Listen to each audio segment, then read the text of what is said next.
que faz os comentários de hoje, Marcelo Uchoa e ainda Fábio Sobral. Apoio cultural, a FPNB, Sintaf, Mova-se, Sinface, Uchoa Advogados Associados e Sintigrace. Agora 10h03, vamos juntos dar sequência e início a uma nova semana que está começando a partir de agora, que ela seja proveitosa, democrata, e a partir de agora convido ele a dar sequência ao seu bom dia no nosso programa de hoje, na abertura. Márcio Rodrigues, bom dia. Obrigado, Jonathan Neto. Obrigado, amigos ouvintes. Estamos começando mais um Democracia no Ar, o programa dos movimentos sociais no Ceará. Obrigado pela audiência e pelo apoio da AFBNB, Mova-se, Sintigrace, Sinface, Sintaf e Uchoa Advogados Associados. Estamos em rede de comunicação popular via rádio e também no ar, ao vivo, nas páginas do Facebook, Democracia Participativa CE, e da própria rádio Atitude Popular aqui no Facebook. Democracia no Ar é um espaço para dar vez e voz aos esquecidos e criminalizados pelos meios de comunicação tradicionais. Aqui os sindicatos e as organizações em defesa do meio ambiente, os movimentos por direitos humanos e os defensores dos direitos difusos serão ouvidos e poderão se manifestar de maneira livre e independente, ouvir representantes de minorias e ampliar a voz de quem não possuía um canal de comunicação. Entra no ar agora! Democracia no Ar! Na edição de hoje vamos receber o comentarista Rafael Tomiyama. Bom dia, Rafael! Bom dia a todos. Também estará conosco o integrante do MTST, o Movimento dos Trabalhadores Sem Teto, aqui no estado do Ceará, Fábio Rodrigues. Bom dia, Fábio. Bom dia. Formado em filosofia, ele é um dos coordenadores estaduais do movimento. Ele vem ao programa para falar a respeito do dia 14 de setembro, nova data para protestar contra a transformação do Brasil nessa república, muito entre aspas, em uma nação comandada pela cleptocracia do PMDB, auxiliada pelo PSDB, pelo DEM e por todos esses golpistas que golpearam a democracia brasileira no dia 17 de abril e no dia 31 de agosto de 2016, em duas oportunidades para apiar do poder a comandanta Dilma Rousseff. Bom dia, Rafael Tomiyama. Bom dia. O que a gente verifica é esse aprofundamento do golpe, né? As medidas que vão sendo tomadas, né? Como essas medidas que a condução da Lava Jato, sim, que cada vez mais exato, canaliza para um ponto só, né? Ou seja, a inviabilidade de Lula como candidato. De algum tipo de esperança, né? E todo outro propósito vai sendo sufocado, né? Qualquer outra linha que atinja, né? Os que estão lá no governo, através dessa, usurpar o poder, né, através do golpe, ela é simplesmente esquecida. E essa movimentação, nessa semana, nós vamos ter muita atividade, né? No dia 13, é o dia em que o Lula vai estar em Curitiba, respondendo, né, mais um questionamento lá, os questionamentos do Sérgio Moro, né, e a promessa de uma grande mobilização nacional, de uma grande mobilização popular em Curitiba para defender o Lula. E no dia 14, aí, os movimentos organizados, né, estão questionando as medidas que atingem o conjunto da classe trabalhadora, especialmente os servidores públicos, mas não apenas, né, atinge o povo de uma maneira geral, né, e aí temos aí, à frente dessa luta, vários movimentos sociais, inclusive o nosso combativo movimento dos trabalhadores sem teto, que é o MTST, que está aqui hoje o Fábio com a gente para falar um pouco mais sobre essa mobilização. Fábio, obrigado por você ter aceitado o convite, estar aqui com a gente hoje no programa Democracia no Ar, já que nós estamos abordando a questão do dia 14, eu acho que seria um pouco anterior a gente até aproveitar a sua presença para apresentar quem é o MTST aqui no estado do Ceará. Bom dia a todos. Hoje os companheiros aqui da mesa, né? Agradecer primeiramente o convite, né? Porque os movimentos sociais, né, tendo vez para fazer sua discussão, né, que a grande mídia sempre faz o papel de criminalizar os movimentos, de criminalizar quem luta. Ou criminaliza, né, ou invisibiliza. Ou quem luta e quem defende direitos dos trabalhadores, dos de baixo no país. Né? O MTST nacionalmente se organiza desde 1997 no país, né?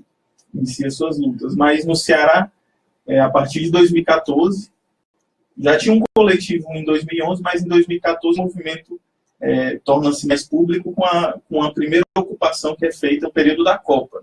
Ocupação chamada Copa do Povo, que é feita aqui em Fortaleza, no dia 4 de julho de 2014.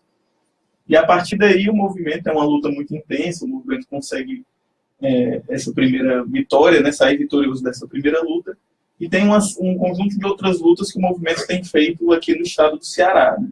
Lutas pela moradia, desde esse período a gente tem feito uma série de ocupações, né? Nossa última ocupação foi uma grande ocupação que a gente fez na região do Grande Bom Jardim, que é uma ocupação que a gente batizou ela de Povo Sem Medo, que é uma ocupação que cerca de 5, 6 mil famílias estavam ali fazendo a luta, né? É grande, né? É enorme, é praticamente uma cidade. Se a gente pegar determinados municípios do interior, a gente vê que é menor até do que... E aí essa luta, ela conseguiu dar muito... A gente saiu vitorioso dessa luta, né? E esse período que nós fizemos essa ocupação foi um período importante, né? Um período que era o período de efetivação do golpe, o golpe institucional, parlamentar, começava a se configurar de forma mais clara, né? E aí o Temer vinha com seu programa neoliberal de ataque, de retirada de direitos, e uma parte das lutas dessa ocupação, uma parte importante das lutas desses trabalhadores que estavam ali ocupando, foram lutas contra os ataques. A gente esteve presente nas mobilizações, né? Na greve geral do dia 28, nessas lutas aí de março desse ano, né? Que foi um mês muito importante do ponto de vista da mobilização social.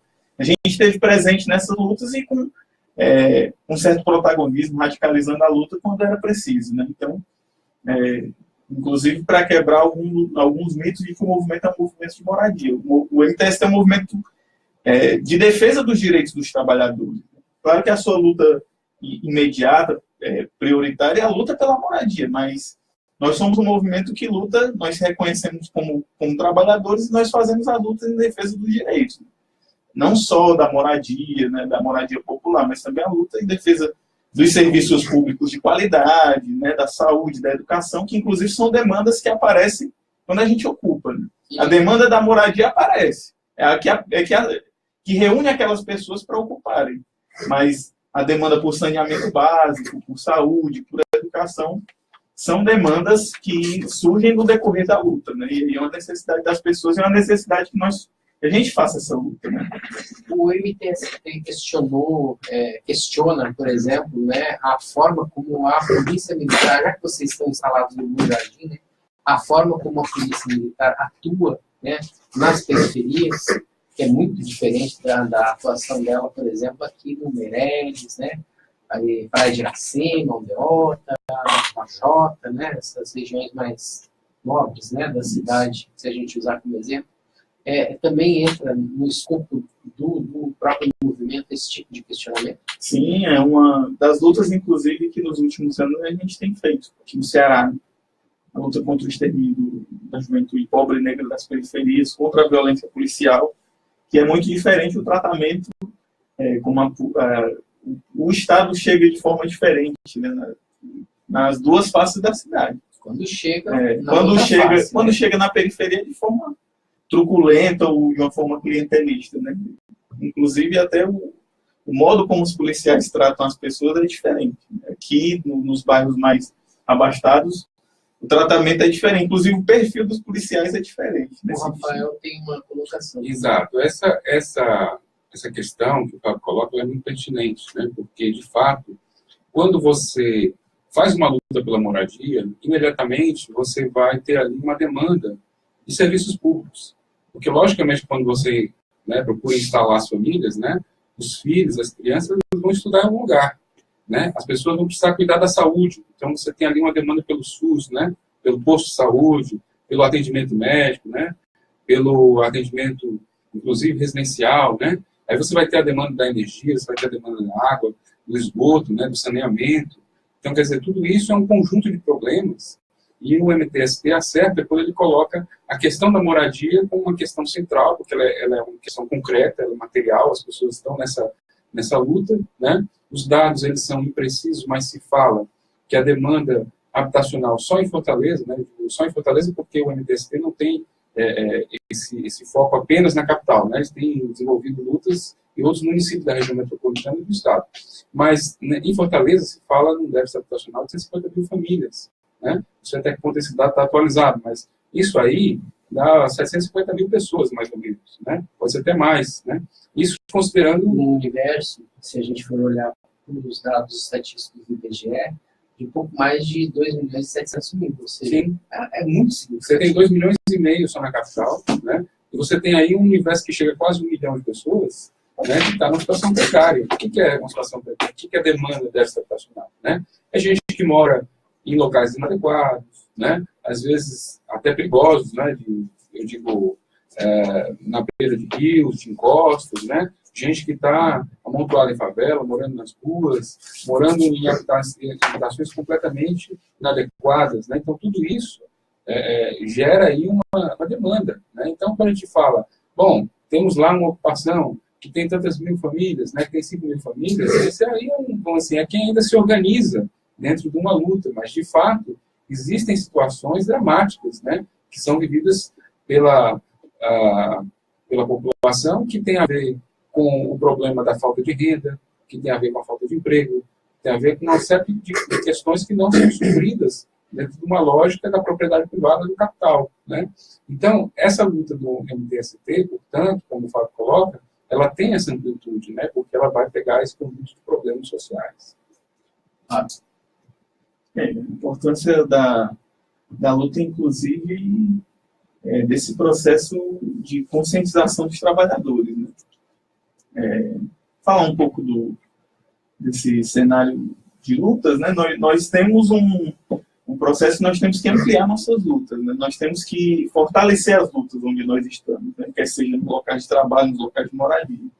Então, nesse sentido, também o MTST, nesse último período, nós estamos fazendo um setembro de lutas, que nós estamos chamando, né? Que é um mês que, nacionalmente, o movimento vai fazer uma série de ocupações no país, né? Já iniciamos, fizemos uma ocupação em São Bernardo do Campo, em São Paulo, na região metropolitana de São Paulo, que já tem cerca de 3 mil famílias organizadas já no primeiro final de semana.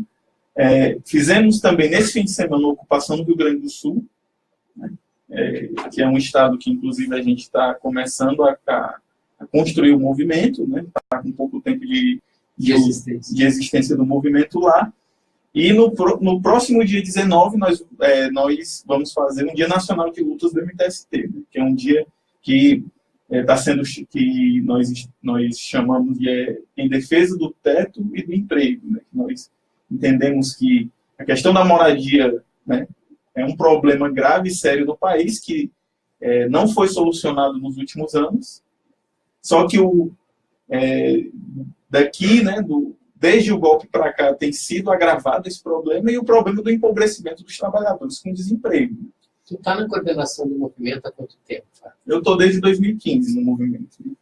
Se a gente for olhar aquilo que vinha sendo realizado em termos de realizações por meio do poder público constituído, se a gente for olhar, por exemplo, para o programa Minha Casa Minha Vida, e tudo que aconteceu a partir do golpe, houve dá para a gente identificar uma quebra ou uma mudança do movimento, não do movimento social, mas do movimento governamental, no sentido de conduzir a solução do problema do déficit habitacional? A gente formulou críticas de que modo o Minha Casa Minha Vida foi implementado, né? Que foi um programa que, de início, se colocava a solucionar o problema do déficit habitacional brasileiro, mas que, em última instância, também queria satisfazer o interesse ou tirar da crise as grandes empreiteiras do país, né? A crise de 2008 bate, e o governo Lula, né, na sua ministra da Casa Civil, e com esse projeto de pactuar interesses distintos, né, entre classes distintas, tentou de uma forma satisfazer o interesse de uma demanda popular, que é o interesse da moradia, mas sentar do outro lado as grandes empreiteiras, né, como tentou falar, para tirar elas da crise, né, o PAC, todos esses programas estruturais do país.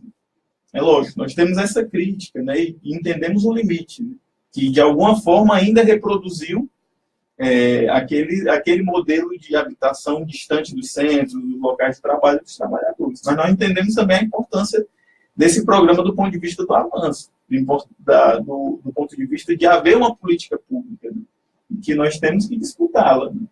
A disputa dela se dá nas ruas. Né. Claro que uma parte grande do recurso do Minha Casa Minha Vida era uma parte dada às empreiteiras, né, que é o Fundo de Arrendamento Social, o FAR, né, que esses grandes conjuntos, né, afastados dos centros. Mas tinha uma parcela que era dialogada com os movimentos sociais, com as entidades, que era chamada Minha Casa Minha Vida Entidades, que era uma modalidade, que era menos de 1%, né?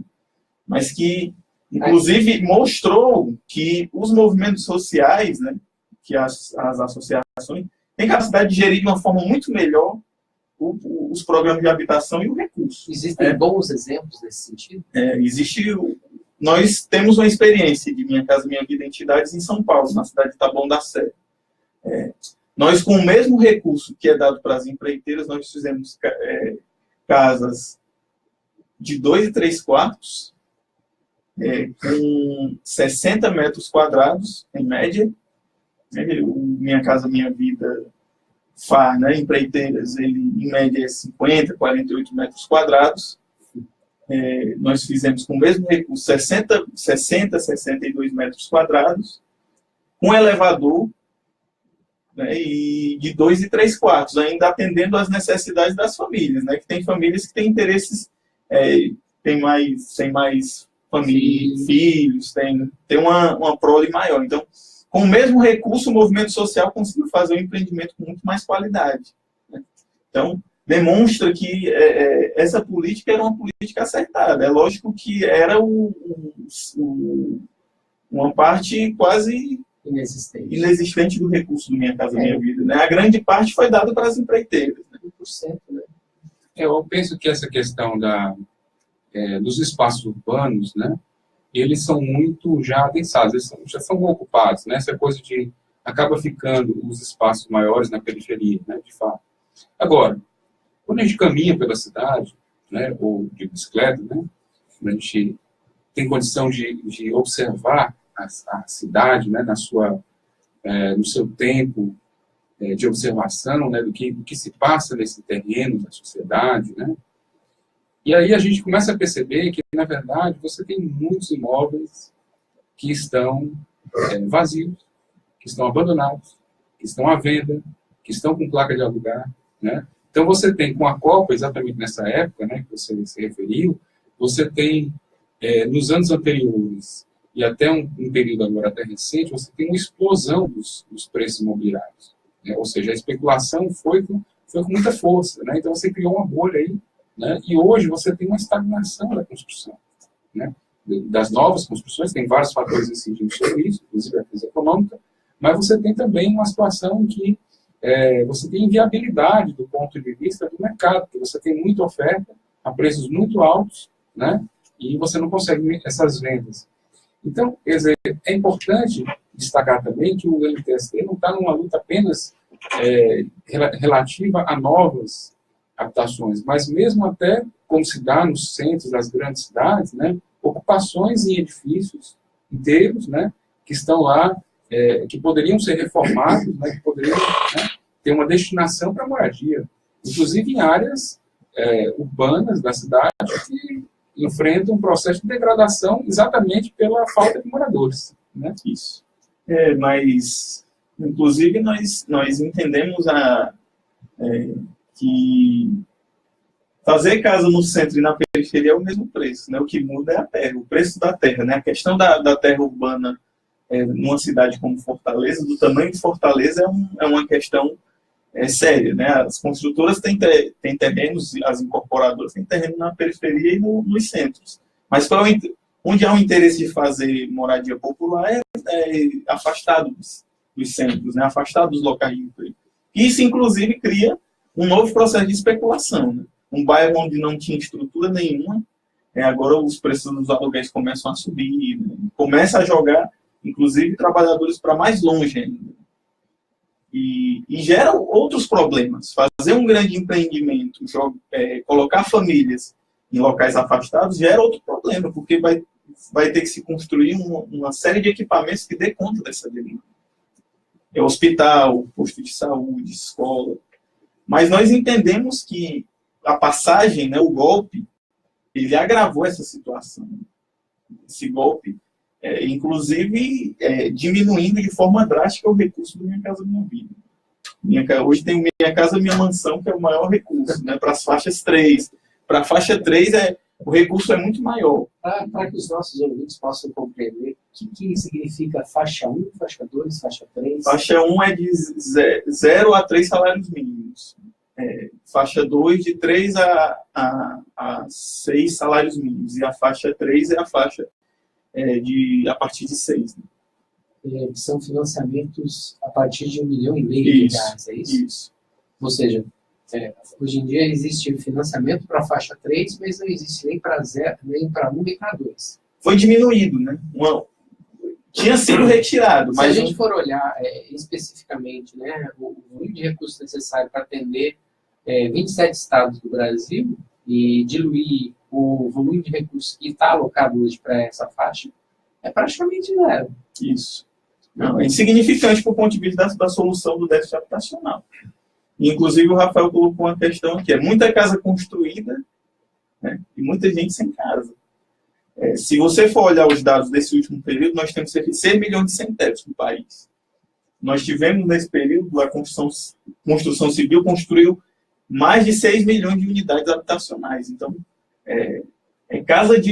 muita casa, tem casa construída, né, mas a questão não é o quanto de casas é construído, mas a forma como elas estão distribuídas. Não há um interesse para solução do déficit habitacional no país. Né? Mas aí a gente precisa também localizar isso como uma disputa, né? Isso. Uma disputa do modelo. Isso. Qual o modelo vigente hoje no Brasil? A gente precisa entender isso, né? Os nossos ouvintes precisam ouvir isso de maneira efetiva, ou seja, qual é o tipo de modelo que comanda o Brasil em termos de políticas públicas. E qual o modelo que nós estamos lutando para que seja, pelo menos, discutido. Não sei se implementado, porque depende de força política para isso, né, Rafael? Eu acho que a questão da terra, a questão patrimonial, é uma das questões mais sensíveis, né, eu acho que dessa discussão, porque quando você fala da propriedade, né, ela se materializa de alguma forma, né? E a especulação imobiliária, ela ganha muito com isso, né, com terrenos vazios, né, com os vazios urbanos, com essa forma de construir a cidade, empurrando o povo para as periferias, né?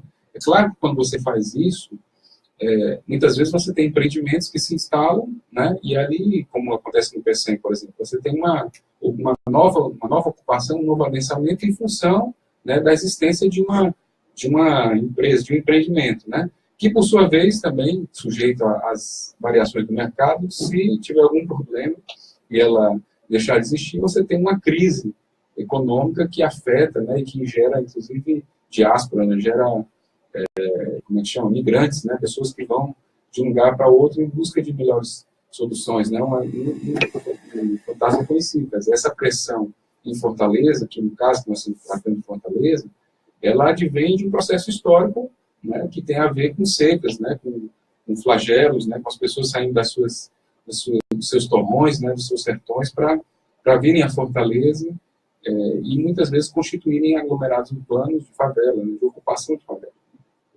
A gente vai para um breve intervalo. Para isso, eu convoco ele, o homem da voz de ouro, da Atitude Popular, Jonathan Neto. E retornamos em breve. Agora, 10 horas e 29 minutos. Nós estamos na segunda-feira, dia 11 de setembro de 2017. 16 anos, né? da tragédia? Vamos lá. Jonathan Neto. Democracia no ar. Você fala do 11 de setembro? Sim, também do Chile. Bem, você está conferindo, estamos ouvindo o programa Democracia no Ar, que é o espaço dos movimentos sociais do Ceará. Temos o apoio cultural da AFPNB, Mova-se, Sintaf, Sinfarce, Puxou Advogados Associados e Sintigrace. Estamos ao vivo também nas emissoras Atitude Popular, Rádio Classista, Liberdade AM, de Boa Viagem, Camponês FM, de Crateús e 25 de maio, a FM de Madalena. Tá bom? Sem esquecer que logo mais, no decorrer aí da sua programação local, também estaremos invadindo a programação da Canudos FM, que vai reprisar na íntegra esse programa para você. Legal? Estamos ao vivo na página Democracia Participativa, se é do Facebook, ou seja, som e imagem para você curtir, conferir, compartilhar, fique à vontade. Faça a sua pergunta também, por que não? Faça a sua pergunta que a gente vai ter o maior prazer em respondê-la. O programa Democracia no Ar é uma realização do movimento Democracia Participativa. Agora, 10 horas, 30 minutos, voltamos com ele, Márcio Rodrigues, e a segunda parte do programa de hoje. Obrigado, Jonathan Neto, sempre solícito aqui, nos auxiliando na condução do Democracia no Ar, hoje com Rafael Tomiama, nosso comentarista de toda segunda-feira, e recebendo a visita de Fábio Rodrigues, do MTST aqui do Ceará, a Beth Silva, nossa fiel escudeira aqui também no programa. Beth, obrigado pela audiência. Amanhã, terça-feira, dia 12, às 14 horas, audiência pública sobre a legalização das moradias dos moradores do conjunto Palmeiras, na Câmara Municipal de Fortaleza. É isso mesmo, Beth. Temos lutas todos os dias. E vamos falar também da luta do dia 14, né? O Fábio está aqui justamente para a gente poder divulgar que na quinta-feira, é isso, né? Quinta-feira, dia 14, a gente vai ter um movimento nacional puxado no eixo Rio-São Paulo, né, no sudeste do Brasil, puxado por metalúrgicos, né? E que aqui a gente recebe o apoio de muitos movimentos sociais, entre eles uma das vertentes mais fortes, né, do movimento social, que é o MTST aqui no Ceará, nos chamando para participar do dia 14. O que é o dia 14, Fábio Rodrigues? Bom, inicialmente o dia 14 ele é um chamado dos setores da metalurgia, né, brasileira, dos trabalhadores metalúrgicos, contra os ataques, né, e revogação da reforma trabalhista e contra a reforma da Previdência. O setor da educação também, educação superior, também convocou, tem uma data agendada do dia 14, desse dia 14 de setembro. E aí é uma conjugação, né? Isso. De lutas comuns, né? O mês de setembro tem tudo para ser um mês aí de retomada das lutas, né? Das lutas de massa do país. Aqui no Ceará, né, nós vamos fazer um ato na quinta-feira com o setor da educação, né, com os trabalhadores da educação superior, né, os sindicatos da educação superior aqui, que tem representação aqui no Estado, a partir das 4 da tarde, na concentração na Praça da Bandeira. Né, nós vamos fazer uma marcha, e aí o objetivo, né, a gente iniciar esse setembro e fazer um setembro com bastante luta.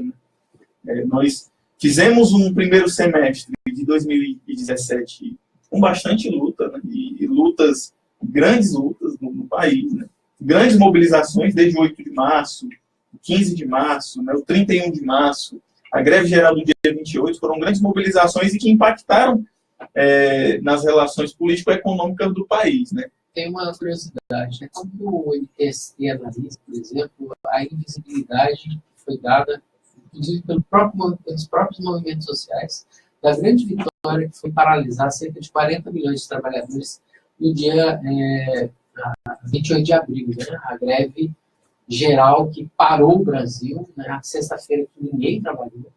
Eu tive a oportunidade, a gente também não fez nada aqui em respeito, né? Não teve programa, e eu fui caminhar no centro, a partir ali da Secretaria de Estado da Saúde, caminhei até onde estava a concentração, lá na Praça da Bandeira, e assim, as lojas que estavam abertas eram pouquíssimas. Eu entrevistei, por exemplo, dono de loja que estava se colocando contrário àquilo que era a proposta do próprio governo federal em termos de reforma trabalhista, dizendo que aquilo que estava sendo proposto era um absurdo. Dono de loja. Não estou falando aqui do trabalhador, do lutador social, estou falando de um pequeno burguês, né, que tem uma pequena loja lá no centro da cidade, se colocando contra. Né? Por que essa vitória não se incorpora ainda mais e não se transformou em uma força capaz de tirar do poder quem hoje comanda a nação de maneira cleptocrática, inclusive? Bom, foi um dia muito importante do ponto de vista da mobilização social. Foi algo que uma geração de militantes não tinha visto. Eu tinha visto, nos anos 70 e 80, tinha visto uma mobilização daquela natureza, né? E em julho de 2013, mas no dia 28 de abril, era outra perspectiva do ponto de vista da luta, né? As centrais sindicais mobilizando, os movimentos sociais, né?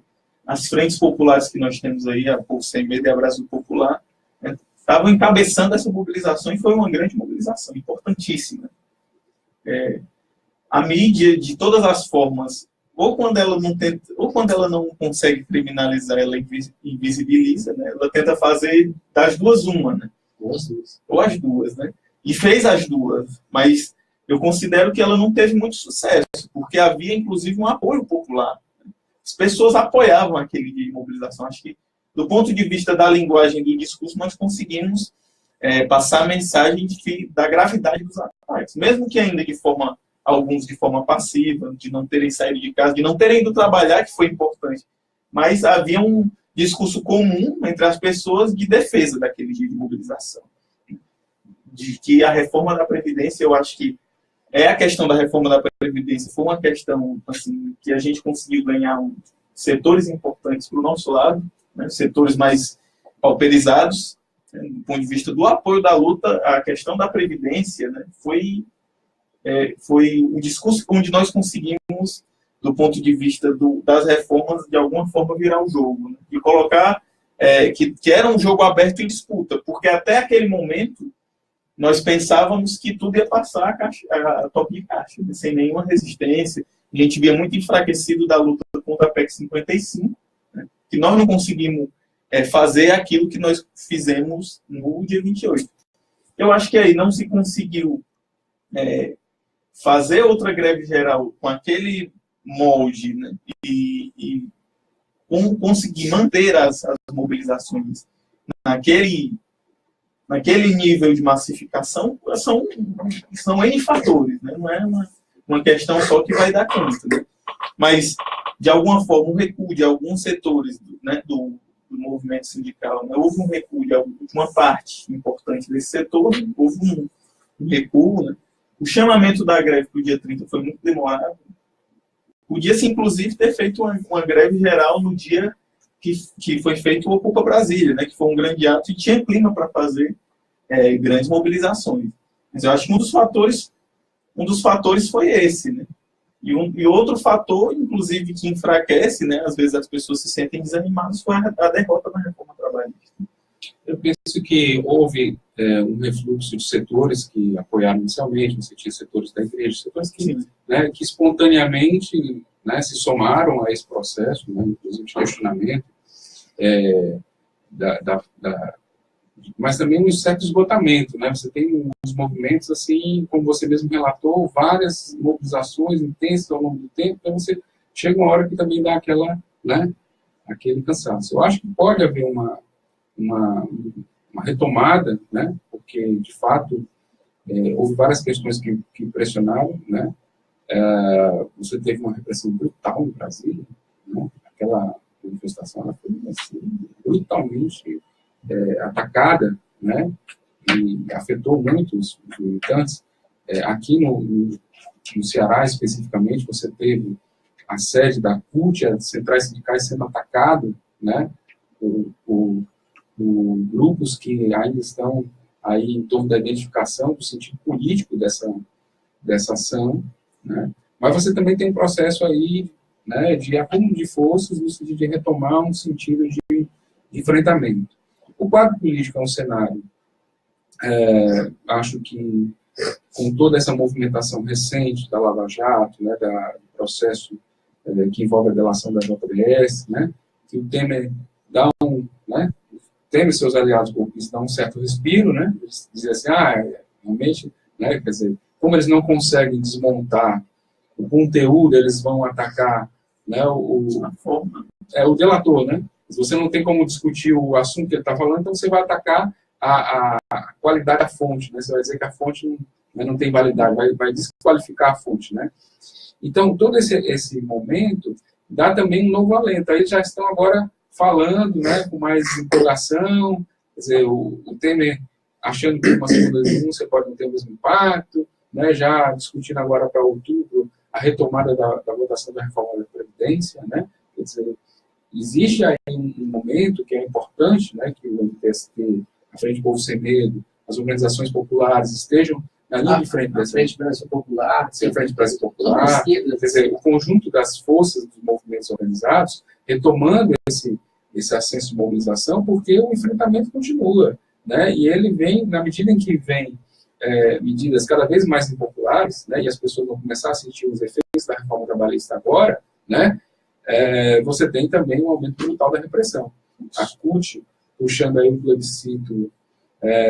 Pela anulação não é nem plebiscito, é um projeto de iniciativa, de ação popular, iniciativa popular, né, para anulação da reforma trabalhista. Então, existe um movimento, né, existe uma ação política sendo articulada pelo movimento, e é preciso que a gente fortaleça essa construção com mobilizações cada vez mais massivas, né, de questionamento às medidas que estão sendo colocadas pelo governo golpista.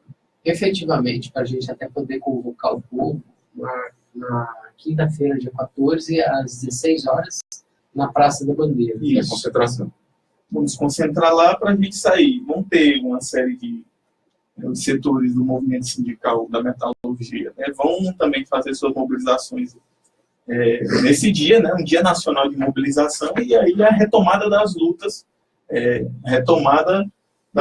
porque a única saída que nós temos, inclusive, é a saída da rua, né? Os acordos e o parlamento, nós não temos condição, a nossa saída não pode, não virá por ali, nem pode vir por ali, a nossa saída vai sair das ruas, né? Do suor pulsante que vem das ruas, né? E nesse sentido, inclusive, também nós vamos fazer uma mobilização no dia 19, vamos fazer ações e atos de rua, o MTST, no dia 19 de setembro, no Brasil todo, em defesa da moradia e do emprego, né? Porque nós entendemos também que nós temos que nos mobilizar em defesa dos trabalhadores, em defesa do trabalho digno. E os efeitos da reforma trabalhista vão começar e nós temos 14 milhões de desempregados no país, né? Então, é um cenário que se coloca aí muito grave, né? Inclusive, nós entendemos que o Brasil volta, né, o mapa da fome, o Brasil volta a figurar entre países que têm fome. Nós entendemos que as ocupações urbanas, elas vão se intensificar, né? Quer seja pelo MTST ou quer seja de forma espontânea, né? Mas, lógico que nós vamos... Com organizações locais. Né? E com movimentos locais, com movimentos que tem em todo o país. E nós entendemos o nosso papel nessa luta, e nós entendemos, inclusive, que a ocupação ela vai ser um local... vão ocorrer ocupações mais duradouras, de 1, 2 anos, e inclusive ocupações para ficar, né? Porque as pessoas, muita gente às vezes tem casa própria, mas está numa situação tão degradante, né, de passar fome, que está em preocupação para ter uma saída, de alguma forma, né? Para não morrer de fome. A gente viu essa realidade, já vimos essa realidade no Bom Jardim, né? Muita gente na situação de fome, e a preocupação para ter uma saída, para ter refeições durante o dia, né? Em termos de ocupação e de ação social, né, de coletividade, a gente tem bons exemplos do Bom Jardim. Você pode nos trazer algumas coisas que acontecem lá, para que as pessoas possam também compreender isso de uma maneira mais efetiva, Fábio? Sim, a ocupação ela é um momento muito importante do ponto de vista da nossa luta, né? O momento onde a gente aparece, né? O momento onde a gente consegue se massificar, né? O MTST só existe por conta das suas ocupações. Sem isso, o MTST não existiria. Acho que um dos exemplos mais importantes é que as pessoas entram umas e saem outras das ocupações, né? Entram com a cabeça e saem outras. Muita gente vai para ali achando que é movimento de vagabundo, né? Inclusive entra ali por uma necessidade, mas sai dali de outra forma, acreditando que somente pela luta ela conseguiu alcançar aquele direito, e a partir da organização coletiva, né? Que é algo que é mais importante ainda, né? Pessoas que eram vizinhas e nunca se falaram terem laços de amizade, pessoas que nunca falaram em público, estarem tocando uma assembleia, coordenando famílias, estarem nesse processo, né? Que esse é uma das coisas que do legado da ocupação é esse, né? A formação, inclusive, de novos militantes, né? Militantes trabalhadores, vindos pessoas conscientes, né, de sua condição social. Mesmo muitas que não continuam na militância, que é o caso, né? Às vezes conseguem não continuar na militância, mas tem outra cabeça, né? Pensam de forma diferente, compreendem as coisas de forma diferente. E a necessidade de haver inclusão social, né, nas políticas públicas. Nós estamos no dia 11 de setembro, né, agora são 10 horas e 45 minutos. Nosso programa está tratando da questão do MTST, e o 11 de setembro é um dia que ficou conhecido mundialmente, a partir de 1973, né, Rafael Tuiano? É verdade. Em 73 houve, nessa data, né, o golpe de Estado que depois Salvador... Foi um bombardeio, né, com apoio dos Estados Unidos, do governo dos Estados Unidos, foi derrubado o governo da experiência socialista Salvador Allende, né, do Chile. Exato. E, por coincidência, nessa mesma data, 16 anos, foi derrubado outro símbolo, um ícone do capitalismo moderno. Só que do capitalismo, que foram as Torres Gêmeas, né? Atacadas aí por uma ação atribuída a terroristas, né? A gente não sabe. Há controvérsias, né? Mas o fato é que foi, de qualquer maneira, algo brutal, né? Dependendo do seu autor. Né?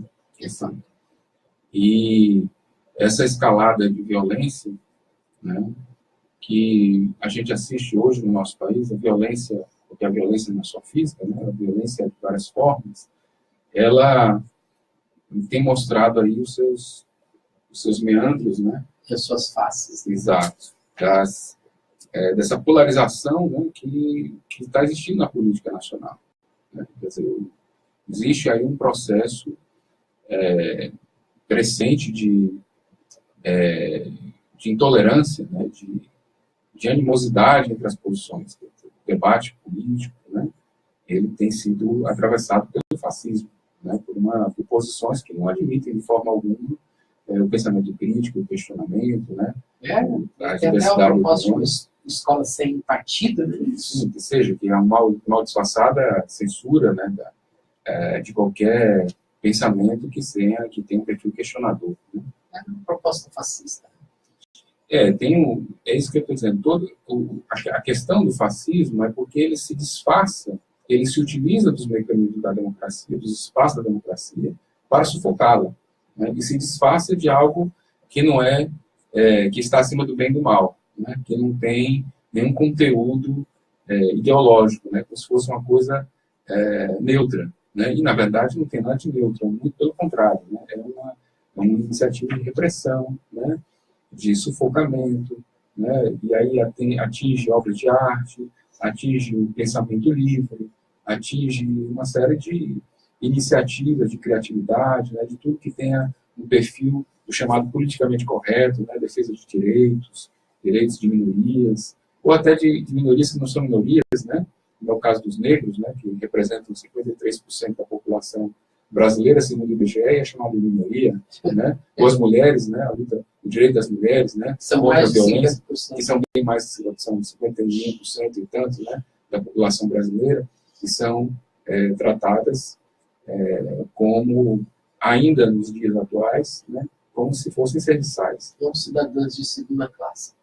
Pois bem, sujeitas à violência, a sofrer ejaculação no ônibus, a que seja, né? Que sejam objetos, né? Objetificados, né? Objetificados. Então, acho que nesse momento atual é importante a luta dos movimentos, como o Fábio estava relatando, no sentido emancipatório, no sentido de consciência e organização da classe trabalhadora. Quer dizer, não é simplesmente desenvolver lutas, né? É que essas lutas, elas são um aprendizado, né? Elas se constroem liderança, se constroem, né, os militantes, as militantes que vão gerir, que vão gestar esse mundo novo.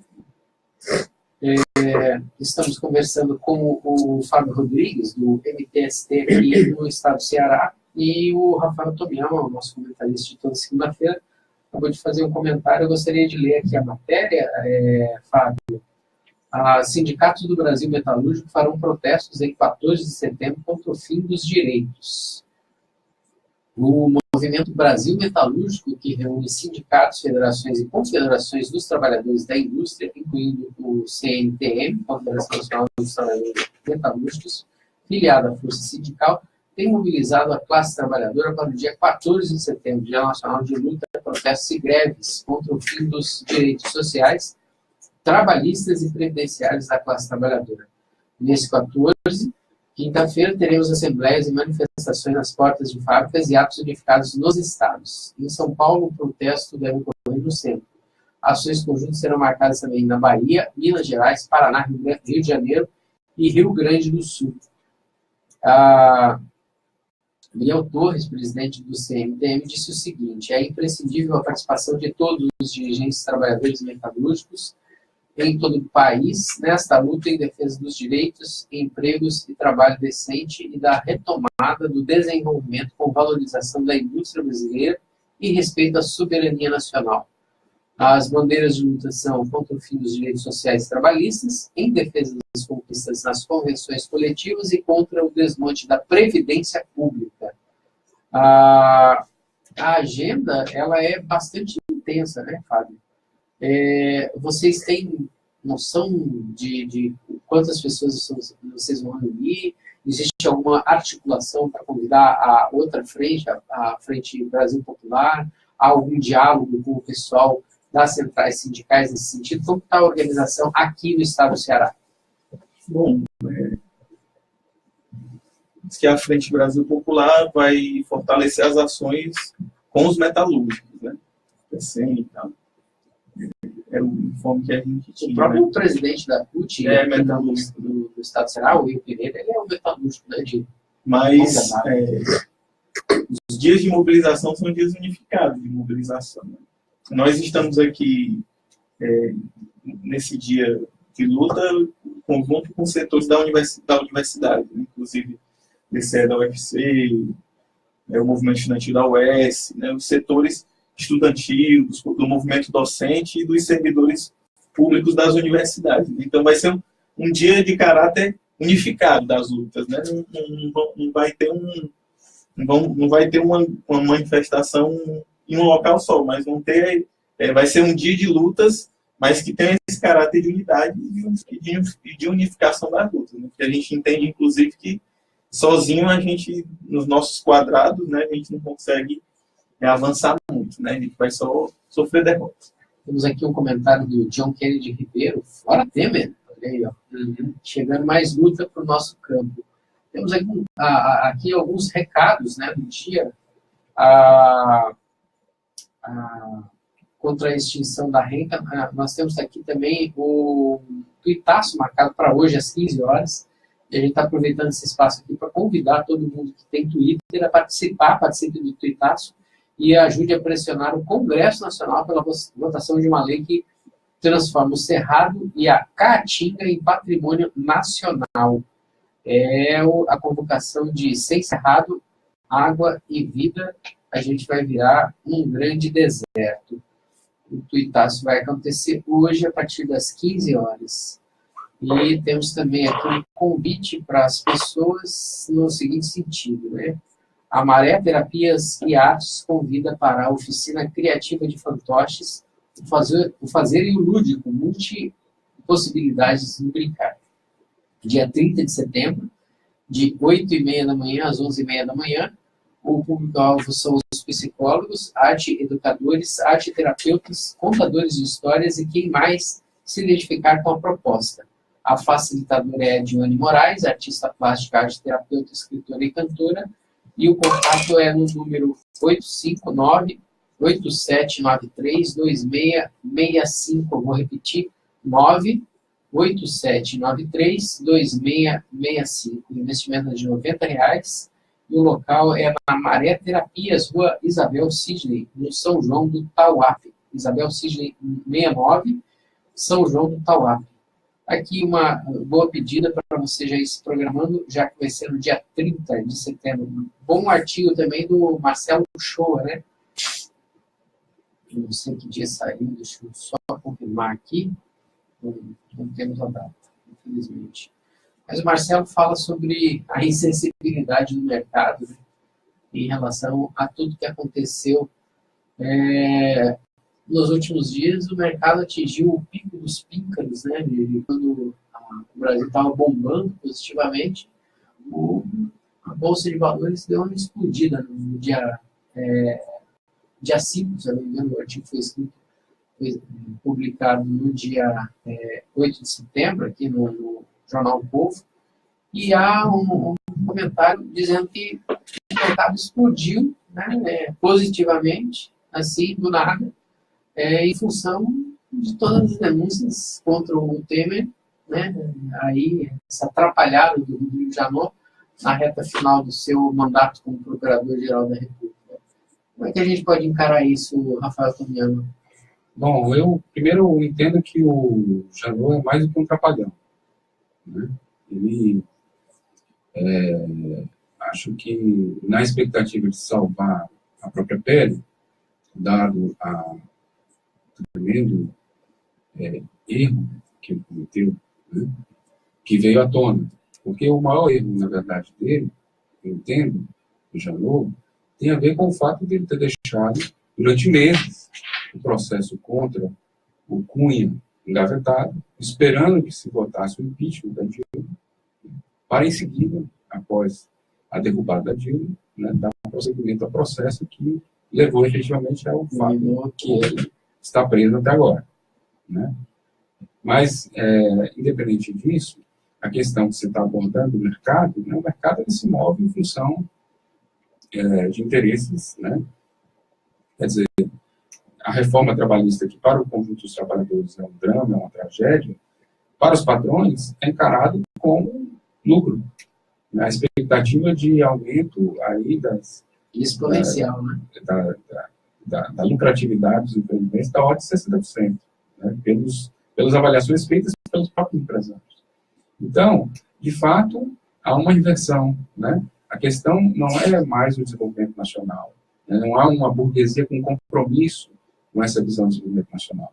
Você tem aquilo que o Bresser Pereira define, o Bresser Pereira, que é um intelectual burguês, né, define como sendo a conformação do Brasil como uma aceitação, né, tranquila, tácita, de que o Brasil tem um papel subalterno na ordem internacional, né, de submissão ao capital internacional, especialmente gringo, né, dos Estados Unidos. Mas, enfim, o que ele diz no artigo dele é que todas essas medidas confirmam que o Brasil abre mão do projeto de desenvolvimento e que, na verdade, se coloca como submisso aos interesses desse capital internacional ou sócio minoritário desse capital internacional. Fábio Rodrigues, a sua intervenção final aqui no programa, a gente tem mais 2 minutos, gostaria de convidá-lo a falar a respeito do MTST, convidar para a próxima quinta-feira e se despedir. Desde já agradecer o convite, né? A gente está sempre à disposição, né, do MTST, a fortalecer os espaços democráticos, populares, de discussão, né, em espaços públicos, né? Nós estamos disponíveis para fortalecer esses espaços que são muito importantes, né? Para a gente, do movimento social, é muito importante. A gente queria fazer 2 convites, né, antes de encerrar. No dia 14, nós vamos ter o ato que vai sair da Praça da Bandeira, a partir das 16 horas, né, que é um dia nacional de mobilização, e também no dia 14, e às 19 horas, nós, a Frente Povo Sem Medo, está iniciando um ciclo de debate chamado Vamos, um ciclo de debates programáticos, que a frente está fazendo, com vários setores da esquerda. Nós fizemos a abertura em São Paulo há 2 semanas atrás, foi muito bom o debate, deu mais de 500 pessoas lá no Largo da Batata, né? E nós vamos fazer esses debates aqui, que são debates em espaços públicos, né? Em universidades, escolas, né? A nossa intenção é fazer em vários espaços esses debates, né? E o nosso primeiro debate vai ser na quinta-feira também. Quem for para o ato, quando terminar o ato, já pode ir para o debate, né? Que é uma coisa não anula a outra, né? 19 horas na Praça da Gentilândia, né? O primeiro debate, que é democratizar a economia. Inclusive, um dos presentes vai estar compondo a mesa lá o professor Fábio Sobral, que é comentarista aqui na rádio, né? Vai vir um companheiro da Intersindical Nacional, vai vir uma professora da Federal da Bahia, que vai discutir, que vamos discutir também democratizar a economia, a questão também do mundo do trabalho hoje, né? Como é que a reforma trabalhista implica aí nas relações de trabalho, né? E aí, quem tiver proposta, levar a proposta para a gente discutir, que a gente vai sistematizar essas propostas e vamos, em novembro, fazer reunir o conjunto dessas propostas, né? Que é o Vamos, que tem uma plataforma online também, mas fica aqui o convite, né? Os 2 convites, tanto para o ato no dia 14 às 16 horas na Praça da Bandeira, quanto o debate, a abertura do ciclo de debate Vamos aqui em Fortaleza, às 19 horas na Praça da Gentilândia. Todo mundo convidado aí. Vamos discutir, vamos fazer luta e vamos fortalecer as lutas aí nesse mês de setembro até o fim desse ano aí, para a gente barrar os ataques. Muito obrigado, Fábio. Os microfones da Nacional estão abertos sempre, os movimentos sociais, e o MTST tem cadeira cativa aqui nos nossos microfones. O Rafael Tomiyama, já... Ok. Bom dia. Já concluí. Já concluímos. Concluímos, né? Concluímos. Então, estamos aqui encerrando o programa Democracia no Ar, agradecendo a presença do Rafael Tomiyama, nosso comentarista de toda segunda-feira, do Fábio Rodrigues, que esteve conosco hoje, segunda-feira, dia 11 de setembro, agora 11 horas e 1 minuto, e eu convoco ele, o homem da voz de ouro, da Atitude Popular, para fazer o encerramento do Democracia no Ar, nesta segunda-feira. Jonathan Neto.